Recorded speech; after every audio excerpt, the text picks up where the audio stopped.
Fixer AI. We just helped them go from 0 to 1 million. We've closed their first enterprise client. We signed up like 2,228 users with cold email in like a 6-week period.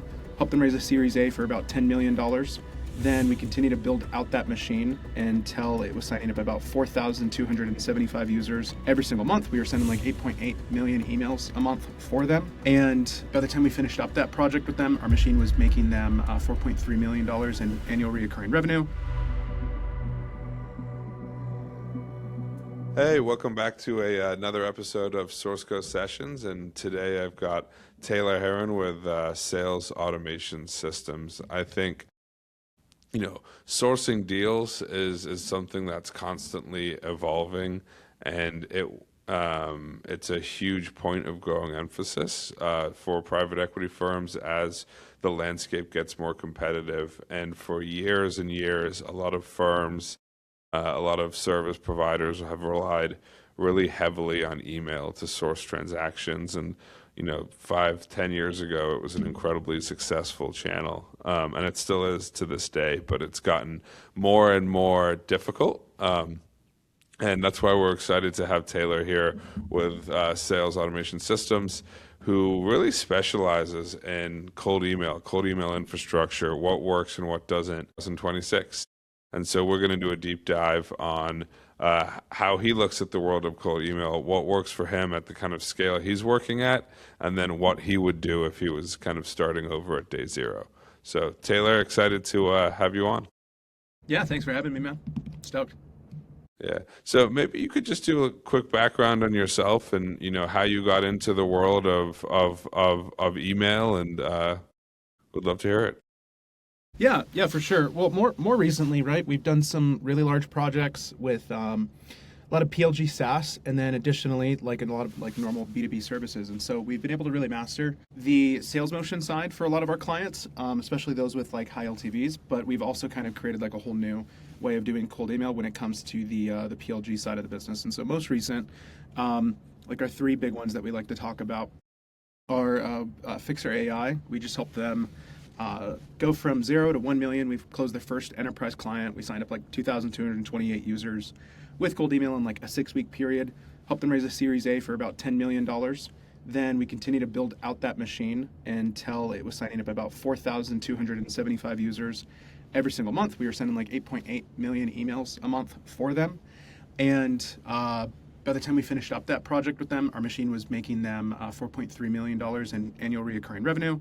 They hit $17 million in ARR, raised their Series B for $30 million, and now they're all well on their way. And so, and they might hit 100 million any day. And it's a full PLG AI personalized emails at scale, 8.8 million emails a month for them, right? And then we have other stuff that is kind of similar in the PLG realm. We have RB2B, which is they were the first one to come to market with like, hey, we'll identify individuals, not companies, but individuals that hit your website.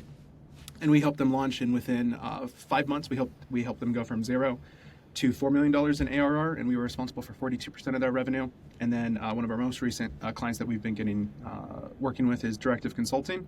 They run all the ads for companies like Gong, Amazon, ZoomInfo, things like that. And we're generating about like $2 million a year in pipeline for them, and that's a full like sales generation system, right? And so that's kind of the quick stuff. But how I got into it was I started up the company almost 3 years ago exactly. It was 3 years ago, 3 days ago. I just realized that. But I basically started it because I figured out how to automate a sales job that I had, right? And so I used to have to do like a full cycle lead generation job, where 95% of my job was doing the full lead generation and completely, doing cold calling and all of that kind of stuff. And I just figured out how to completely automate cold emails. And so everyone else on the sales team was doing 50 cold calls a day, and I was sending 50,000 emails per day to people that posted job postings within the last 24 hours, because that was that company's target.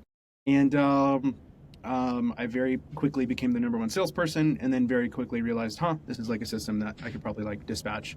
And like at first it started out as just like implementing it for other companies, and then a lot of them don't want to do it themselves, and so they eventually were just like, yo, can you just run these machines for us? And so now we basically just fully manage and run these cold email funnels for for a lot of these different clients. And then the last component of it is that we have a second arm of our business right now that just creates cold email infrastructure for clients still. So we still do the infrastructure and implementation business. So if a client wants to be able to like run their own leads, if they want to be able to like manage the entire sequencer themselves, but they never want to click on the email account tab and worry about domains and rotation and diversification and all of the kind of stuff that comes into it, then they don't have to worry about that. And then they can do all the creative, and we just make sure that they're inboxing to the primary.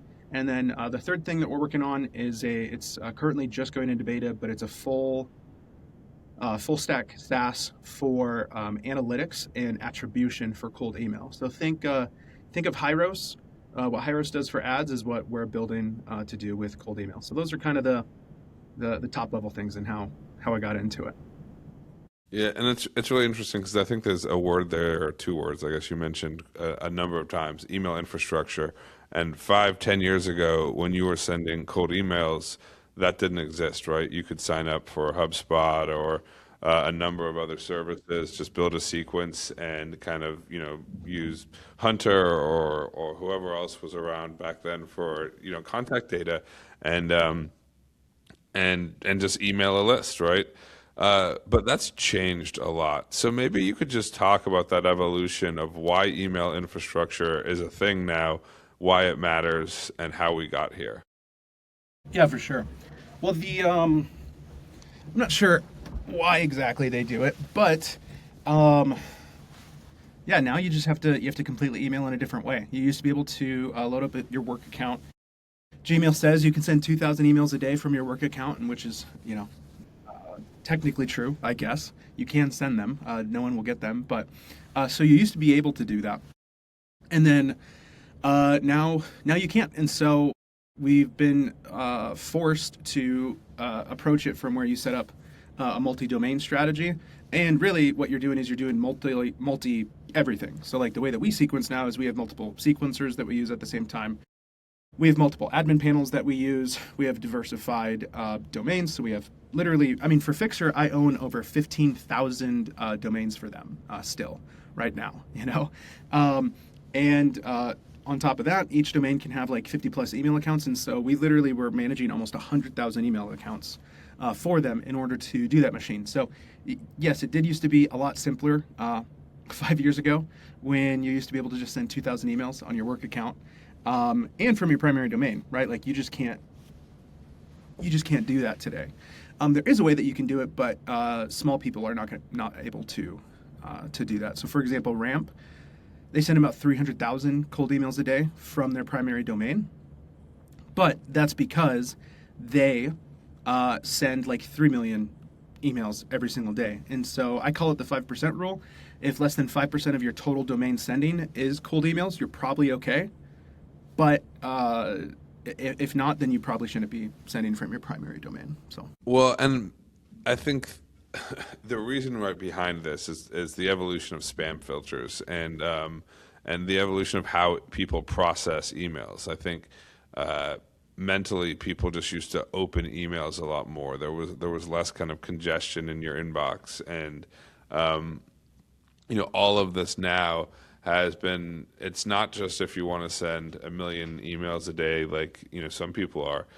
Even if you want to send, to your point, 100 a day, you just can't risk your primary domain. Maybe you could talk about what happens to a domain, why you can't risk it, and kind of the costs associated with that.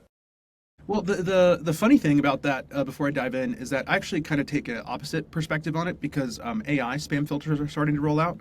So even Gmail the other day mentioned their AI features that are hitting. And the thing is that it's actually a lot of people's inboxes are about to become a lot cleaner, which is actually good for us because I know how to navigate around AI spam filters. I know how to write copy in a way to where we'll still be able to inbox to those people. It's kind of one of the benefits of us working with Fixer is that we get to see what goes into that kind of tech. And so for us, we're actually stoked because the second the AI spam filters roll out, it'll get a lot harder for everybody else, but it won't get harder for us, which will be really cool. And so, but to get to the core of your question, why you can't email from your primary, I mean, it's just a matter of like they're going to look at the reputation of your domain, and if it has any sort of negative reputation, they are going to make it so you just don't inbox as well, and they're going to continue to do that the more that you get reported for spam. And you might not think, well, I write really good stuff, and so people aren't going to report me as spam. But the issue is that Google has a threshold of one out of every 1,000 emails. If you have one email out of 1,000 emails that gets marked as spam, they are going to negatively apply negative reputation to your domain. And I think you could send 1,000 marketing emails, and you'll probably get one of them marked as spam, right? And so so it's extremely sensitive. So that's why it's so hard to get around.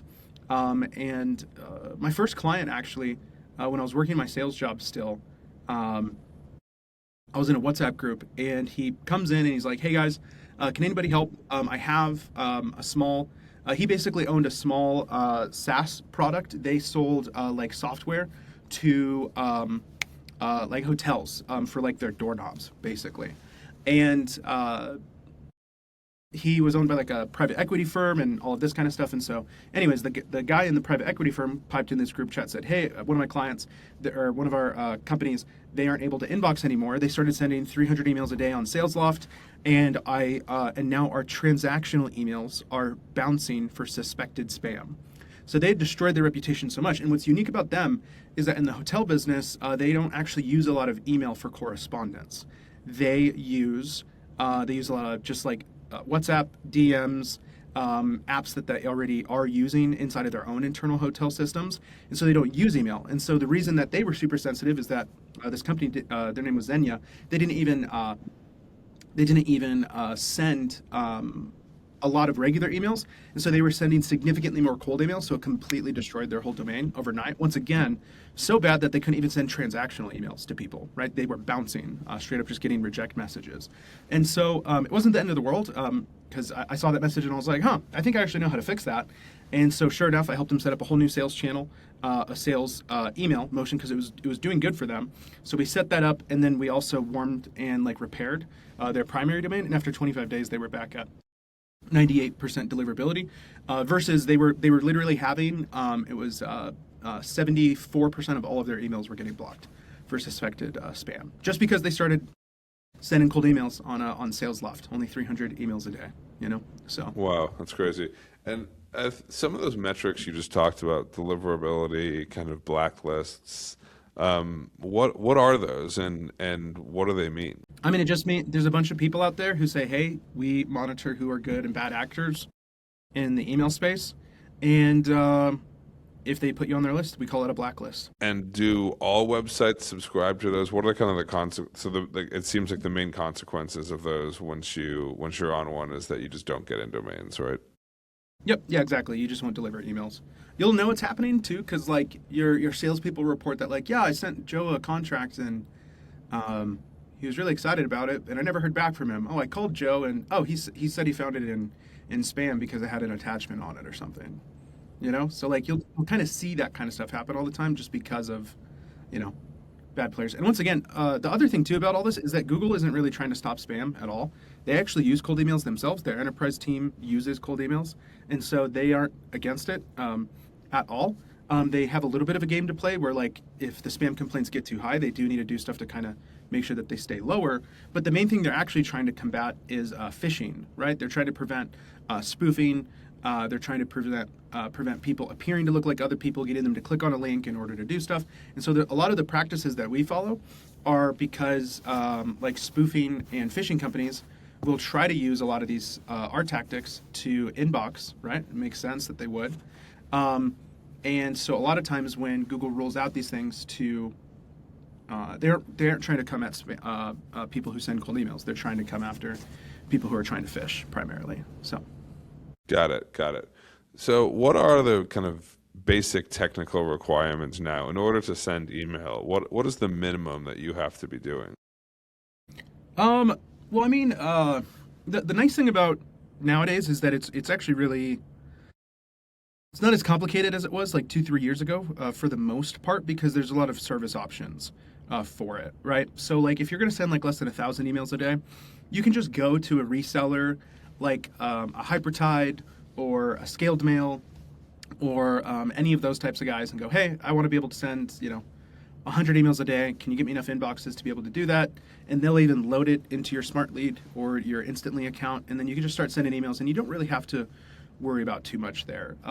You would need to like monitor your stuff, and you'll want to like keep tabs on your reply rates to make sure that they aren't like diminishing or anything like that. But it's a lot simpler. Like you don't have to actually go set up the inboxes yourself. Where it gets more complicated and is like if you're going to try to do more than like 1,000 emails a day, that's like where we built our cold email infrastructure service, which is literally just coldemailinfrastructure.com. Somehow I scored that domain, and that's something where like we do a bunch of the stuff where like we diversify infrastructure, which means that like we have some of it on Gmail, some of it built on Microsoft, some of it built on custom, and then we also just recently got some enterprise SMTPs that we're rotating in that are really baller. And so we diversify everybody's infrastructure. We create multiple layers of backups of those. So we have like 2 sets that kind of rotate with each other, where one will send for the first half of the month, then the other will send on the other half of the month. And when they're not sending, they're just hitting pure warm-up. Then we have a third set that just sits on the bench and is just 100% pure warm-up for those clients. And so, and then we also monitor like all the blacklists. We monitor the reply rates per domain. And so anytime one like dips out, we actually like depreciate that domain and rotate in a new one from the bench, and then a new one gets queued up to be produced and warm up for 2 weeks. So that way it's ready 2 weeks later. So like the nice thing is that nowadays, like it's kind of 2 things, right? Like one, like it's more complicated than ever to actually like do it yourself, but like there's also so many services that can do it in such an economic way that it doesn't really matter that much for the normal person, right? Because I have an opinion that I don't actually think people should be trying to do this themselves because it changes too much. You kind of need a full focus on like everything that is happening week to week, because we'll see one week you have to use this inbox combined with this sequencer in order to inbox best, and then next week that configuration will change, right? So it's just kind of changing too fast where if it isn't your full-time thing, you can't, it's really difficult to actually keep your pulse on it. Got it. And what are, I guess, when you think about, you mentioned the inboxer, I know you mentioned Instantly and Smart Lead. When you think about like the basic tech stack that people should be starting with if they are going to be buying domains from a reseller, what does that look like? I would buy domains from Cloudflare, almost directly from them as well.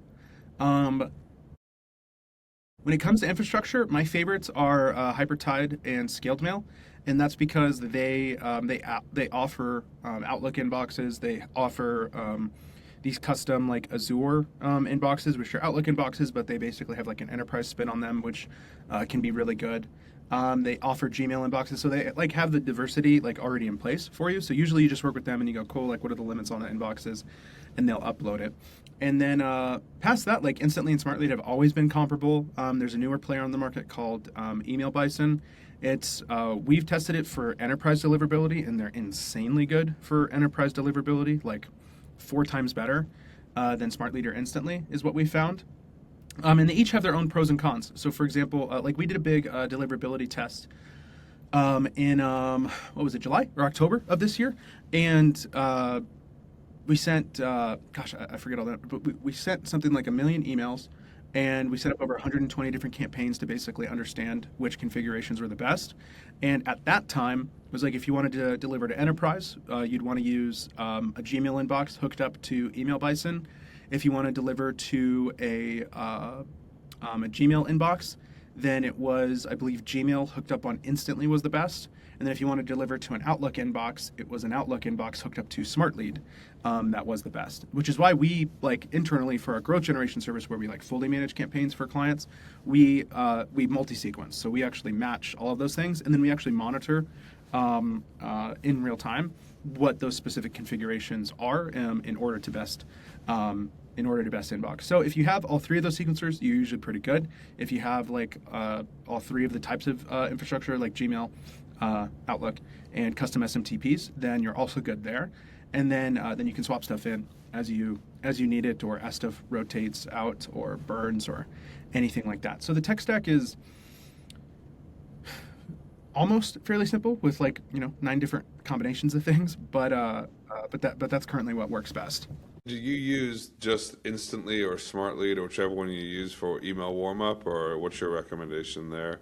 And maybe actually you could touch on email warm up as a subject, because again, that for 5 years ago that didn't exist, right? So Yeah. why is it? Why does it exist? What is it? And then how do you do it? Yeah, so warm up's pretty straightforward. You join a network of other people that are also in warm up, and you all send each other emails. Make sure to, if they get marked as spam, you unmark them as spam, and you reply to some of their emails too. You don't have to do it manually. They're completely automated now. These warm up networks just do it for you. And what it does is it does 2 things, right? Like, one, technically it does build reputation, but really what it's actually doing, I mentioned earlier that 1 in every 1,000 emails is the level that you're trying to stay above, or below, I should say. Well, the thing is half of your emails are warm-up emails. Well, now it's 2 out of every 1,000 until you're in jail, right? And so what it does is it dilutes a lot of your sending volume, so that way you can stay underneath those thresholds a little bit better. You don't want to send too much, though, because if you start sending too many emails, one thing, right, is that if you only send like 10 emails, it's really hard for Google to enforce a 1 out of 1,000 policy, right? You haven't even sent enough emails. And so if you can keep your volumes low enough, that'll usually be helpful as well. And so, and that's kind of one of the benefits of one of the Azure Outlook inboxes that I mentioned earlier, hyper-tight scaled mail, that's their bread and butter, is that each one of those inboxes only sends like 3 emails a day. So it's going to take you, almost a year to even send 1,000 emails in that inbox. And so it helps keep the threshold for that particular measurement that they're looking at. Keeps it really, really low, right? So warm up's pretty straightforward for that. For your answer for like which one should you use, you should use the warm up tool that your sequencer uses, basically.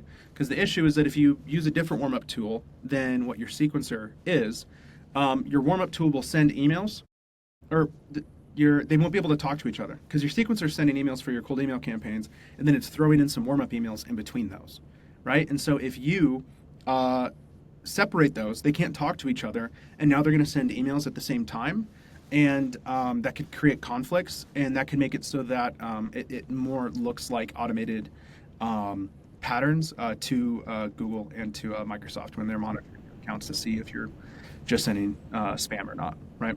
And so it's luckily the platforms just take care of a lot of it for you. Usually just turn on warm up and you don't have to even think about anything with it. And what about, when you think about copywriting and the tools out there, whether it's personalization with a tool like Clay, or it's a tool that helps you write copy, what matters in terms of copywriting and what works in what you've seen?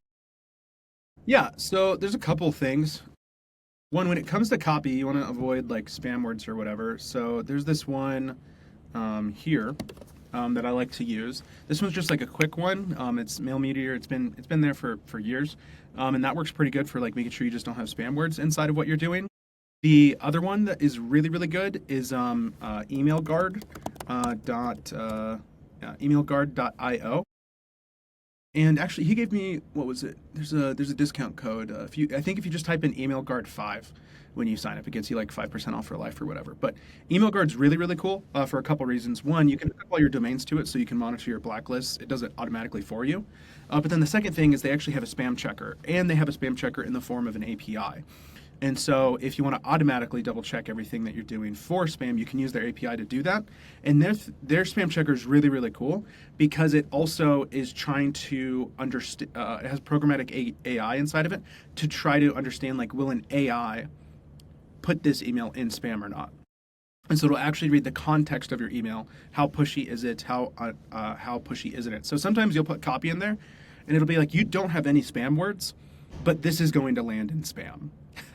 Right? And so EmailGuard's really, really cool for that. The other thing too that EmailGuard has is they have an ESP lookup. And what that means is that you can submit a lead and it'll tell you if they are Google, Outlook, or Enterprise or whatever, right? So back when I was, talking about like, oh, you should use this inbox configuration with these other ones in order to send to these people. That's actually an endpoint that you can use to actually go, oh, well, they're Gmail, so we're going to use this inbox infrastructure with this sequencer in order to send well.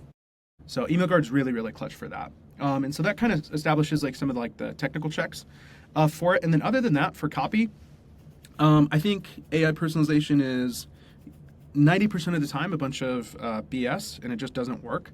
It'll work for like a week if you have like a new and original idea. So if you come up with I'm gonna look up the 5-star restaurants that are within a 5-mile radius of this guy's location in LinkedIn. The guy who did that for the first 6 months before anyone else knew about it, he probably printed cash. But then the second it went mainstream and you're hearing about it, it's too late, right? And so the other thing too about personalization is that in a similar thread, 2 years ago when you personalized the first line with like, hey Joe, I listened to your podcast, or hey, I saw you comment on so-and-so's, people would go, wow, this was written by a human, right? It's like no one thinks that at all anymore. And so really when it comes to copywriting, every client of ours is different. So there's always exceptions to the rule. But I kind of operate by a core philosophy of what I call short and punchy. It's kind of like this. I've heard this analogy that like, here's what the difference is between sales and marketing, right? Marketing is, you get a letter and it's like, hey Joe, we're going to have one of the best dinners tonight. We cannot wait to have you for such a magnificent evening. Your wife and your kids are going to talk about it for the ages, and we're just going to have an awesome time and blah, blah, blah. And sales is like, yo, what's up, Joe? We're going to have some bomb-ass pizza tonight. Do you want to come, right? And I'm much more of the sales, or I've seen time and time again with cold email that the sales type of talking is more like that. And so the more direct, not necessarily informal, but sometimes, the more direct and just short and punchy you can be, the better it is. And the other thing about cold email is that it's not going to polish your turds. If your offer sucks, cold email just doesn't do anything for it at all. And cold email is really, really good as like an accelerant on a really, really good offer. So I'll give you a couple examples, right? So for Fixer, we were writing 8.8 million emails a month for them, right? We tested everything. We tested, let's give the AI, here's all the details about the lead's job. Here's all the details about our tool. Here's some general formats for emails that we like typically write. And I want you to write a full email to this person based on all this information and this generalized template. Next bucket was, we just did that, but we did like a whole sentence where it was like, hey, let's insert a whole sentence researched on whatever. The third one was where we would just inject what I call like inferred knowledge. And it's my favorite kind of AI personalization when we do it. And so for Fixer, we would write an email that like, hey Joe, we just built an AI assistant. It saves most people an hour a day. It labels your emails, writes drafts to those emails, and attends your meetings so it's better at writing those drafts. It's completely free to give it a try. Just reply yes.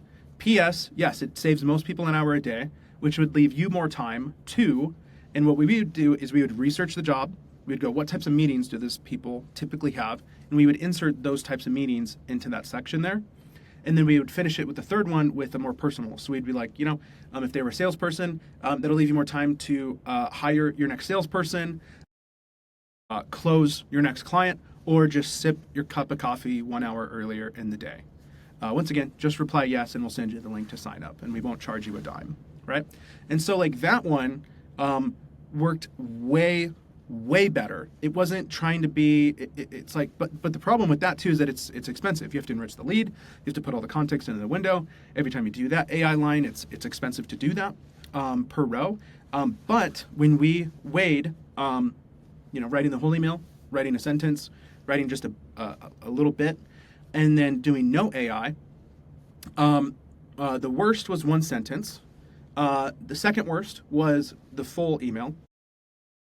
The second worst was the non-personalized, and then the winner was personalized. But also, when we looked at the cost of that email compared to the result that we were getting just from the regular core offer, it wasn't worth it to do the AI personalization at all. The client would make way more money if we just did non-personalized, because now you don't have, a larger expense when you're doing that, right?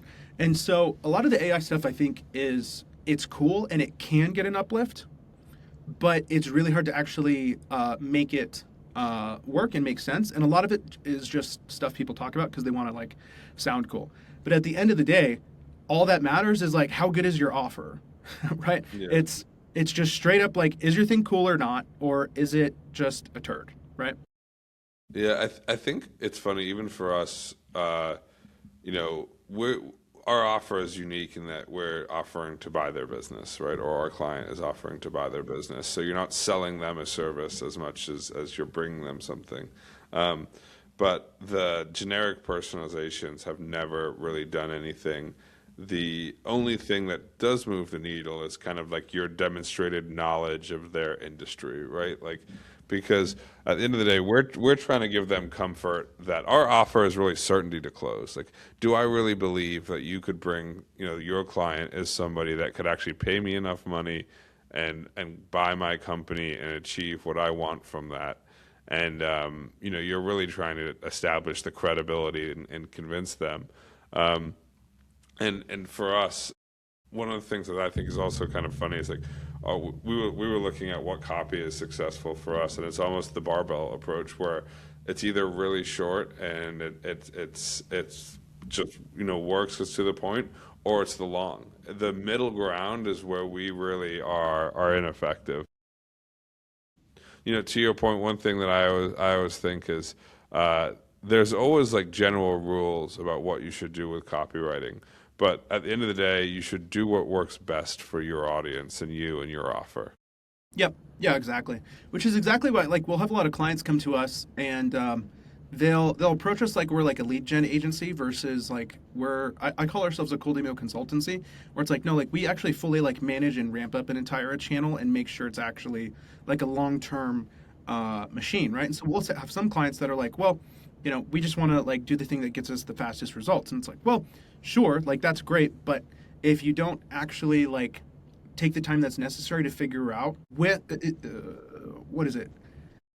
If you don't actually like take at least 90, 120 days to figure out what is actually the best offer for your business in combination with your actual audience, instead of trying to predict it firsthand, you'll actually get way better results. And so what that means is like a lot of people, they'll try to just be like, cool, I want to find as much results as I can get like right now. But if you actually take a scientific approach and you go, cool, we're going to test all of these different types of things systematically over 3 to 6 months or whatever, then what you'll find is that by the time you get to the end of that, you actually have a campaign that will do 15 times better than anything you could have done at the beginning by trying to just give results. Because at the end of the day, you have to pick one or the other, especially if you're limited on volume, right? Like if you can only send 10,000 emails, well, if you have 10 variants of that, so you could test 10 different things, if only one of them is good, you only have 1,000 people getting a good message now, right? Where if you just go, no, I just want results, and so you just put your best one on your 10,000 and you don't test, it's like your speed to actually getting the one that could be way, way, way better gets drastically slowed down. But that's kind of the tug and play of that with clients. And so like the clients that work good with us are ones that kind of think a little bit more long term and like want the best campaigns that happen. So like for example with Fixer, when we started with them, the best email we could think of, we would have to send 8,000 emails in order to get a sign up, right? We then switched to a testing framework, and the average went to like 12,000 emails, and their worst campaign took 30,000 emails in order to get a sign up, right? And so you would look at that and go like, oh, that's worse. But then one of the variants inside of there, it took us 1,900 emails in order to get a positive, right? Which was 2 times better than what we were doing before. And then we continued to do that process, and only like 4 months later, we were sending variants and targeted lists where for every 643 emails, we would get somebody to sign up for their app. And that would have never happened if we just were like, cool, let's just try to get the best as fast as possible. Where if you take more of a long-term approach and figure out what exactly works for your business, by allowing the marketplace to actually tell you what that works is, then I think you'll save yourself a lot of headache and have like truly be able to build like a longer term like profitable machine. So I think A/B testing is interesting because it's one of those things that sounds so easy to do, right? Oh, we're going to A/B test that. But it's actually quite difficult to actually do. It's very difficult to do at any kind of scale. And I think also when you have limitations, like especially in our world where a lot of our clients are a lot of private equity firms that are doing this themselves. They might have, yes, we have a pretty generalist outlook, and we want to buy this huge kind of bandwidth of companies potentially, but there's segments within that. Maybe it's high voltage electrical line maintenance that we also want to target, and there's only 1,000 targets there, or 300, maybe, whatever that is, right? So you have things that you can kind of test on a wider audience, like all the companies you're emailing, but then you also have these subsets where you want to try and be optimized, but it's like, what can you test and how can you test on smaller data, and then even on larger data, how should you start A/B testing?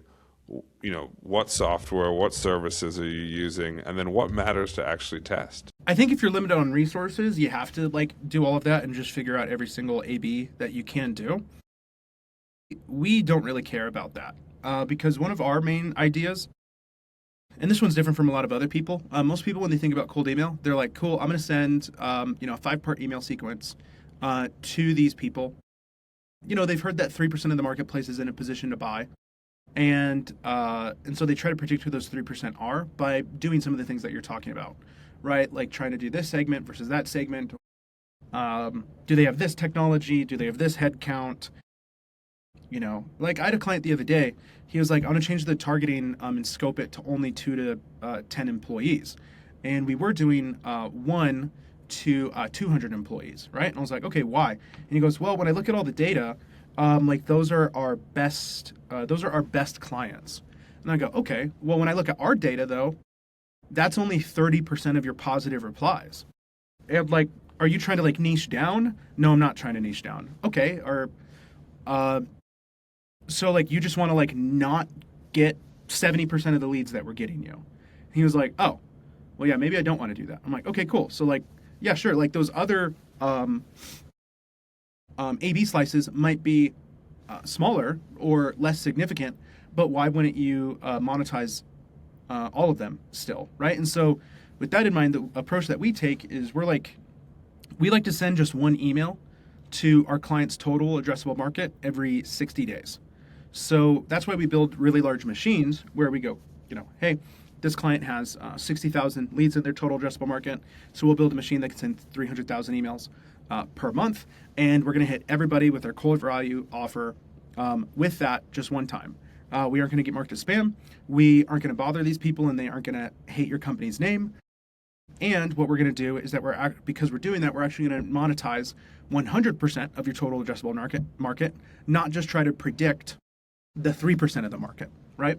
And that has implications down the line where when the 97% steps into being the 3% where they are ready to buy, they think of you, or just like impressions on ads or whatever, they think of you. And so we very much think of cold email more as like a marketing and kind of like an ads channel more than like a typical like sales framework, right? And so with that, well, all we are really A/B testing is core offers, and we're just testing copywriting, and we're testing conversions and things like that. We aren't really doing too much segmenting. There are exceptions to this. So like with Fixer, for example, their total addressable market was 132 million people. And to ramp up to that level, you have to gradually increase how much you're increasing volume. Like to get up to that, it would take like 2-3 years to build up a machine that could actually do 70,000 emails, 70 million emails a month, right? And so what we had to do with them is for them, we actually would do like A/B testing. So we actually would be like, okay, who converts better? People with Gmail inboxes, Outlook inboxes, or SMTP, which for their product is extremely relevant. Okay, we found out it's Gmail. Awesome. Now let's take a look at the industries of companies. Okay, cool. These are the top 10 industries. Now we're just going to focus on those. So when we had a limited resource, we would A/B test, right? But for like 99% of companies, they don't have a total addressable market of 132 million. Most companies have a TAM less than like 100,000, right? So like I'm like, why would you A/B test industries or any of those things really when you could just email all of them once every 60 days, regardless, right? And then you only have to A/B test with the copywriting and offers and all that kind of stuff. And then when we find a winning copy, we call it the 70-20-10 rule. Is 70% of our volume will go towards the best variant of our copy. 20% goes towards different spins on our best, so we call that better. And then 10% is on just completely new, and we try to go with really just wild and crazy stuff to try to predict the next thing that'll work well before because offers will fatigue, right? And so that's how I kind of think about the whole paradigm of approaching that and managing it. So even when you're A/B testing copy, for example, what does that look like for you? Are you like, what service are you using to track and compare the data? How do you visualize things? How do you do that in a way that is, both effective but also, not incredibly time consuming? There a lot of the sequencers make it really easy. Here, I'll just show you. Yeah. So a lot of the sequencers make it really easy. So even if I were to go like into Instantly, right? They'll pull up stuff on your campaigns directly. So you can see, the A/B tests that you are doing. So like we found out this one was a winner, for example, right? You can combine all the analytics for like this particular client. This is a client we like just launched last week. Pretty stoked about them. But the other thing that we do is we try to put it all in the data. And so like I hinted at that, like we're developing like a attribution and analytics SaaS, like for cold email. So like this is what it looks like right now. All our clients have full access to this. The way that we look at it is that if we have a campaign for a client, what we're going to do, so let me go with the highest volume one here, we'll be able to see exactly which campaign, how do they differentiate in reply rates, how do they differentiate in positive to lead ratios. So, the lower number is the better number. But then the other thing that we do, client isn't streaming their signups yet. So let me pop over to one of our clients who is. And so what we're able to do is we're able to actually match this to events in our client's pipeline, right? And so they'll actually send us like signups, meetings booked, all of that kind of stuff. And actually, looking at their data, we're actually reconfiguring our whole attribution part of this quite drastically. So these numbers are different than what I was seeing this morning. So I think my dev is working on it literally right now. But the main idea, right, is that like we'll actually look at each variant of a campaign. We'll look at do they actually get positives or not, but then we'll also look down the line like are they actually giving us a meeting or not, and we'll be able to actually allocate those success metrics directly with a specific variance, right? And so for us, A/B testing is really really easy. The other thing though that you can do is we store all of our data, and so we're going to get to a point to where we won't even need to A/B test anymore soon. So what I mean by that is like right now when you A/B test, you're basically going, cool, I'm going to put this selection of people in this campaign, and I'm going to put this selection of people in this other campaign, and to test copy, I'm going to have different variants, right? Well, the thing is that all of this data, like our SaaS, we actually store all of it. So for example, this is one where I can actually reverse attribute my deliverability across my different infrastructures. So for example, if I wanted to compare two different vendors, right, I can go into here, I can select one of our vendors there, and then I can select the other ones that they have. I'll compare their Microsoft ones. Go. Right, and I can immediately compare and go, okay, yep, they have about the same reply rate. This one has a higher bounce rate, which is interesting, right? This one has a higher human reply rate, and this one has a higher bot reply rate. And 12,000 emails here, 68,000 here. So it's hard to compare them directly. But like this is an example where like I don't actually have to set up the campaign beforehand. I have all the data and analytics to be able to just go, or I have all the analytics in place to be able to fetch any data point that I actually need. And so we're actually going to be able to do this with a lot of things. So for example, one of our clients that I mentioned, our B2B, what we did, we did this. Let me back up a little bit. We've been working with them for like 2 years now. But what we did is we actually built we're building additional analytics that analyzes like all of our positive replies. Eventually, we want to roll that out to like include all of our regular replies as well. And so like here you can see that like of all of his positives, 42% of them came from companies between 2 to 10. 37% came from companies between 11 to 50, right? And so normally what you'd have to do is you'd have to segment your lists, right? You'd have to put all the 2 to 10s in one campaign and put all your 11 to 50s in another campaign and then measure the results of those throughout time. But all the data is actually sitting underneath there. And so if you can actually pull it out with the proper analytics, then you'll be able to make a ton of those decisions based on that. And so, for example, Adam, founder of our B2B, when he saw this, he was like, oh, cool. So I'm going to focus on this 2 to 10. Mostly when he's thinking about like developing his product more, he's like, I'm going to think about these people the most because they're the biggest segment, if that makes sense, right? And so that's kind of how I think about this stuff. Is the data's there, so like why not extrapolate everything so you have the proper analytics in place to be able to make those types of decisions, right?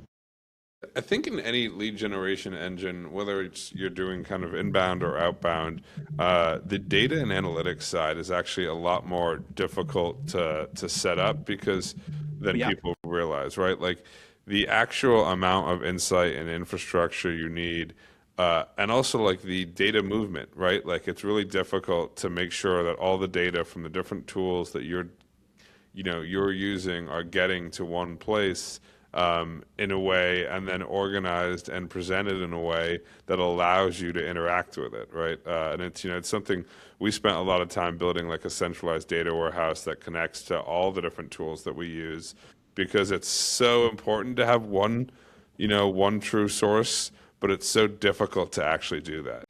Yeah, exactly, right? Which is why we wanted to do it. The other thing too, right, is like we were using multiple sequencers, and we'd go to one sequencer and it would tell us one thing, and then it would also not tell us a ton. So for example, my frustration, right, is they'll tell you your bounce rate, right? But there's different types of bounces. You can have a bounce, like the email tells you what it bounced for. Yeah, So it yeah. tells you if it bounced for suspected spam. It tells you if it bounced because the person doesn't exist and so the email address was invalid. It tells you if it was just a server error, right? And so I've always looked at bounce rate and been like, why don't you actually tell me those particular rates? How much are blocked? How much are... So that's another thing where like the sequencers, their job is to sequence emails. So I don't actually want them getting good at like analytics because that's a completely different, they would have to have a completely different tech stack in place for their databasing to actually have proper analytics. And so that's where I like started creating this, and then I was just creating it for ourselves, and then my developers convinced me that like we should actually release it to the public eventually, and which I was really torn on that idea because like why help my competitors? Yeah, but so No, even but because to your point, there are sequencers, and to have good analytics, they also have to be used in the context of other analytics, and it's like it's not in their best, like they're not set up to do that, right? To be a part of a Well, suite of correct. Even the data. databasing is, right? So, like, Yeah, for example, exactly. I'm doing a ton of just vibe coding myself. I'm not a developer at all, and I have written like almost 100,000 lines of code in the last like 2 weeks, and just like stuff that we're fully like dispatching to production, and it's working all really good. And stuff I've been having to learn is like, oh, there's a difference between the technical implementation of a Postgres database versus the technical implementation of a convex database. And like a convex database will be really good for like an app, so it can load stuff really, really fast and show a user all the different stuff that's inside of their database. But you need a different type of database in place with the right embeddings. And if you want AI to be able to talk to it, it needs to be vectorized. But if you do those things, then it makes it harder for it to read. And so that's what I kind of mean by like the sequencer. Their job shouldn't actually be analytics because their tech stack needs to be built in a way to where they can send 1 million emails a day for me, not analyze and query all of my numbers so they can give me a graph. It's a completely different technical implementation for both. Yeah, but I mean, look, APIs, webhooks, and Lovable or Claude Code make what you can do with reporting now pretty incredible. I mean, to your point, For I think sure. my wife hates when she sees like Claude Code up, and I'm, just slowly plugging in feedback when I should be cooking dinner. But Fair but enough. it's One thing so I will mention though there is that Claude Code can't do databasing well. So they no, can do like yeah, UIs and all of that kind of stuff. So the app that I did show you, that's not a vibe coded Yeah. app. That's like I have like 5 developers that are like legit, and they used to do databasing for a bank, Yeah. basically. So And that's the so, basic. We look at kind of the core data warehouse and a lot of the data infrastructure. That's all, I'm sure our developers are using AI in ways that I don't understand. But then a lot of the things that we build on top of that data or linking that data will be built in no code or low code scenarios. yep, yeah, exactly, and it's great for making little apps like that for sure. Yeah, and I mean, I think if anyone that's been in lead gen or marketing or anything for a long time, attribution has never been easier than it is now with the tools that are out there compared to what you have to use to try and build, internally and piece together. The level Hmm. of attribution that we have now is even with the like where we're lacking is miles ahead of where it's ever been. Hmm. Yeah, totally agree. Totally agree. Um, so when you think about, the um, the the like the most important data to track, right? Because I think this is the follow up to our reporting conversation. If you Yeah, could yeah, yeah. only track three pieces of data, like what is it? I think everyone's so used to open rates and things like that that are no longer really relevant. What does matter nowadays? So it's a couple things. So email to lead ratio, which is how many emails do you have to send in order to get a positive. The second thing is email to success event ratio. So what that actually means is like if you're trying to get signups, it's email to signup ratio, and so on. And the reason that you want to do the ratio versus a like a positive reply rate, for example, it depends a little bit, but the sequencers or a lot of people on LinkedIn are kind of deceptive in the way that they post stats. They'll be like, I sent an email campaign to a list of 10,000 people, and we got a 10% reply rate, or like some even go crazier, a 30% reply rate, and so we have the best deliverability in the world. And what they didn't tell you is that they've been running that campaign for the last year, sending to everybody in that list 2 emails a week, and that campaign basically includes over 200 emails sent.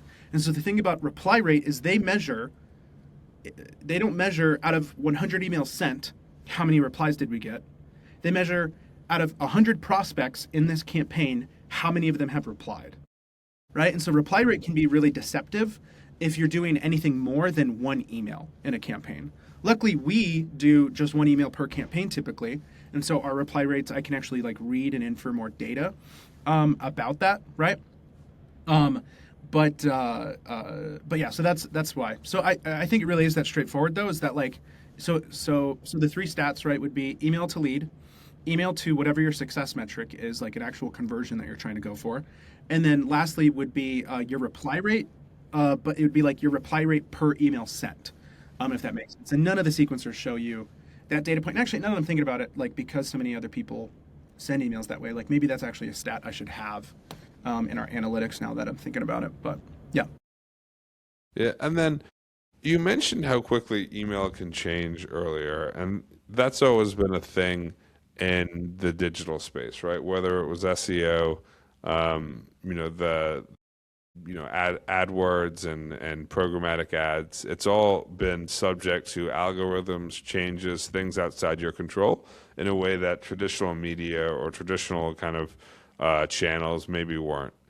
Um, so, maybe you could just talk about how you keep up on those changes. If you're just somebody that's running the email infrastructure for a single company that doesn't have a huge budget, what is the best way to stay in ahead of the curve as opposed to behind it? The thing is that cold email is a volume game, right? So I don't think cold email right now is really a place where if you're doing low volume or you're trying to do it on a cheap budget, that you can actually be successful with it, right?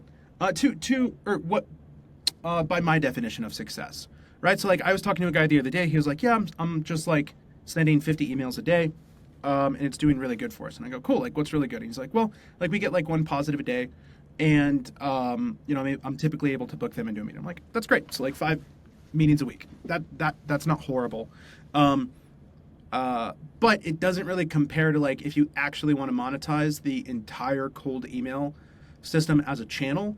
It's like no, like you need to be sending it out to your total addressable market, and the infrastructure for that's expensive. Like if you wanted to send 100,000 emails a month, and you wanted to do that with somebody like Scaled Mail or Hypertide, just your infrastructure for the subscription for the inboxes would be about like $3,600 a month, right? And so it's like, so it kind of depends. Like, so like, can you get away with it in a smaller scale? Sure, and it just depends on what your measurement of success is. My standards for success are just much higher. So my opinion is that like I just don't really think you could do it on a small scale. So I guess, even for the person that is using Smartly or InstaLead and buying emails, is it when you're doing it like that, you're kind of just relying on what the third parties, software providers or services that you use on their ability to kind of, you know, uh, productize best practices to a degree. Yep. Yep. So when you think about the future of cold email, and where it's going because it's changed so much in the last 5 years, what are your predictions for where the next 5 years hold? I can tell you about the next year, roughly. I think AI spam filters will take a ton of people out this year, for sure. I don't think that they'll. I think, or here's what it'll actually do. It'll take out all the people. I think it'll make it so that the normal person just can't use cold email as a channel properly without an expert. But then the second thing is that it'll really get rid of everybody that has a bad offer. And so, but my thing is that I think AI spam filters will really shake it up this year and really mess with people.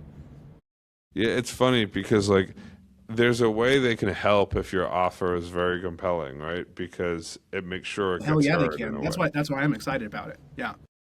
Yeah. Now you have to have a compelling offer, and I think that's at the core of marketing, whatever channel it is. So much has always been the offer, and I think the idea that I'm going to get this offer and that's compelling to the people that find it compelling will always exist. And if people are interacting with email, there's always going to be ways that people find that channel to get that message in front of people. It's just a matter of, making sure that it's compelling and making sure the people you're getting in front of are the people that would find it compelling. Yep. Well, look, Taylor, we really appreciate you joining us today, and you produce some great content yourself on cold email best practices, reviews, A/B tests, all kinds of stuff. So we look forward to following that, and look forward to watching you kind of continue to grow the business. Cool. Thanks, man. Thanks for having me. Great conversation. Yeah, have a great day, man. Yeah, you too.